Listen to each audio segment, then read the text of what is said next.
Before man can think in the certain way which will cause his diseases to be healed, he must believe in certain truths, which are here stated. All things are made from one living substance, which, in its original state, permeates, penetrates, and fills the interspaces of the universe. While all visible things are made from it, yet this substance, in its first formless condition, is in and through all the visible forms that it has made. Its life is in all, and its intelligence is in all. This substance creates by thought, and its method is by taking the form of that which it thinks about. The thought of a form held by this substance causes it to assume that form. Thought of a motion causes it to institute that motion. Forms are created by this substance in moving itself into certain attitudes or positions. When original substance wishes to create a given form, it thinks of the motions which will produce that form. When it wishes to create a world, it thinks of the motions, perhaps extending through ages, which will result in its coming into the attitude and form of the world, and these motions are made. When it wishes to create an oak tree, it thinks of the sequences of movement, perhaps extending through ages, which will result in the form of an oak tree, and these motions are made. The particular sequences of motion by which differing forms should be produced were established in the beginning. They are changeless. Certain motions instituted in the formless substance will forever produce certain forms. Man's body is formed from the original substance and is the result of certain motions which first existed as thought of original substance. The motions which produce, renew, and repair the body of man are called functions, and these functions are of two classes: voluntary and involuntary. The involuntary functions are under the control of the principle of health in man and are performed in a perfectly healthy manner so long as man thinks in a certain way. The voluntary functions of life are eating, drinking, breathing, and sleeping. These, entirely or in part, are under the direction of man's conscious mind, and he can perform them in a perfectly healthy way if he will.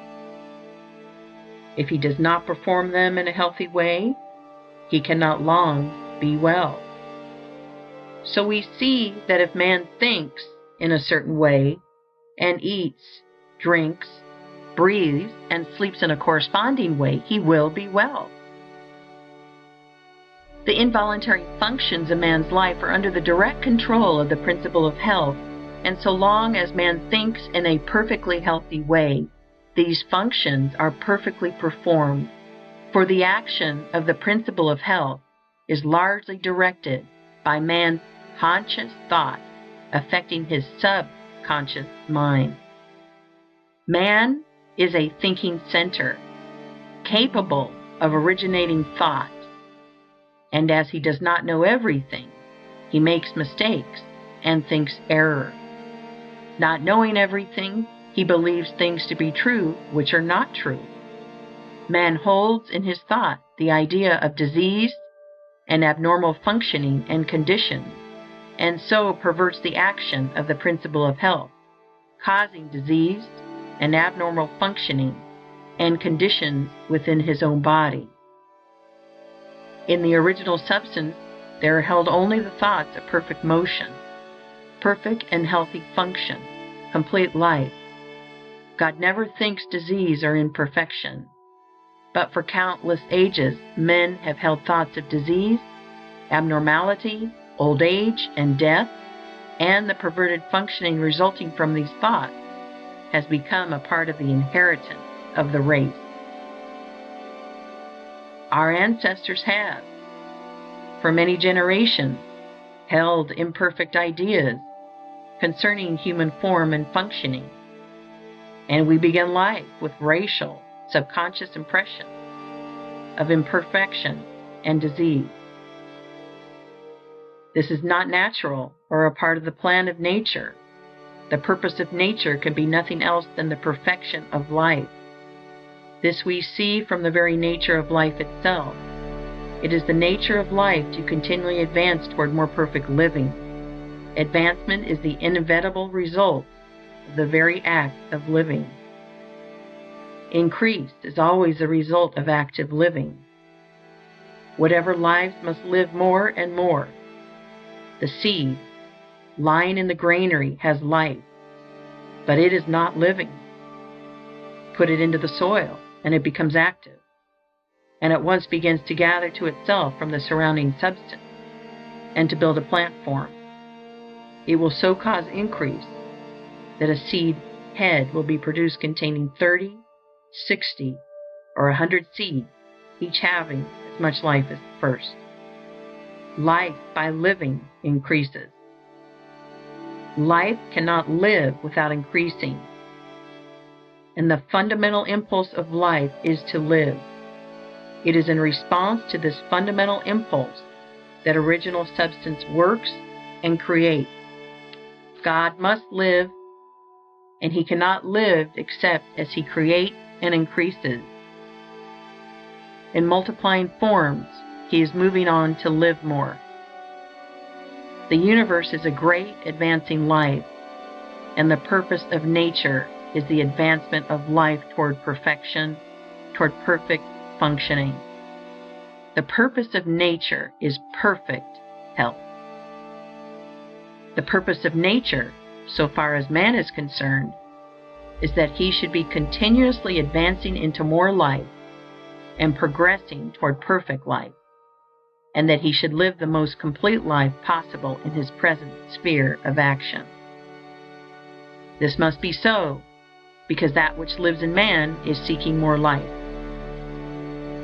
Give a little child a pencil and paper, and he begins to draw crude figures.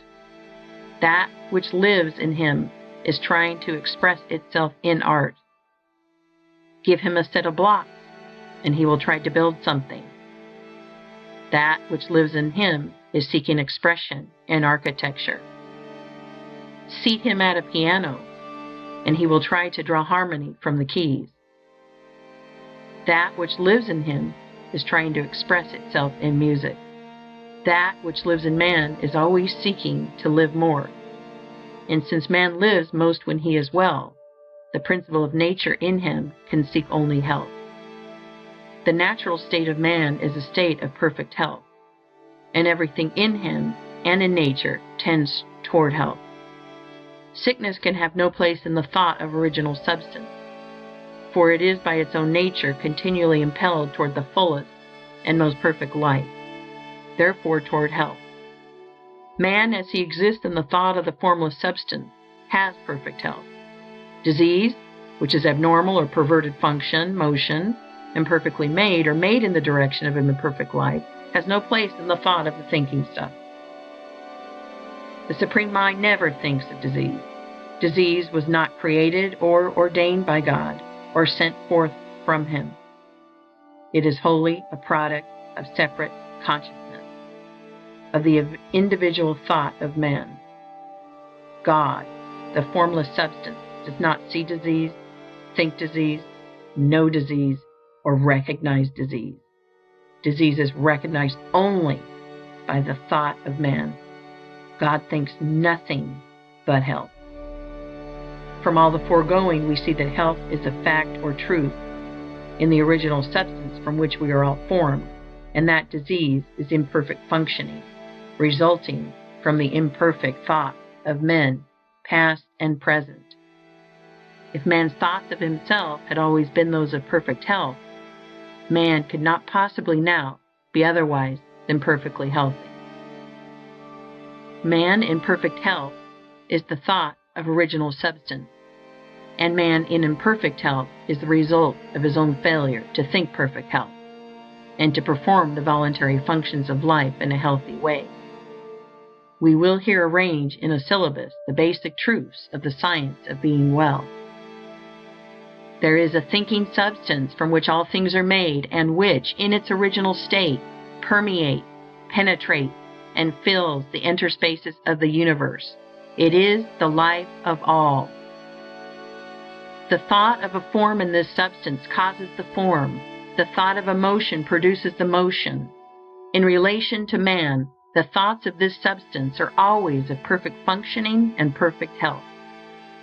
Man is a thinking center, capable of original thought, and his thought has power over his own functioning. By thinking imperfect thought, he has caused imperfect and perverted functioning, and by performing the voluntary functions of life in a perverted manner, he is assisted in causing disease. If man will think only thoughts of perfect health, he can cause within himself the functioning of perfect health. All the power of life will be exerted to assist him. But this healthy functioning will not continue unless man performs the external or voluntary functions of living in a healthy manner. Man's first step must be to learn how to think perfect health, and his second step to learn how to eat, drink, breathe, and sleep in a perfectly healthy way. If man takes these two steps, he will certainly become well and remain so.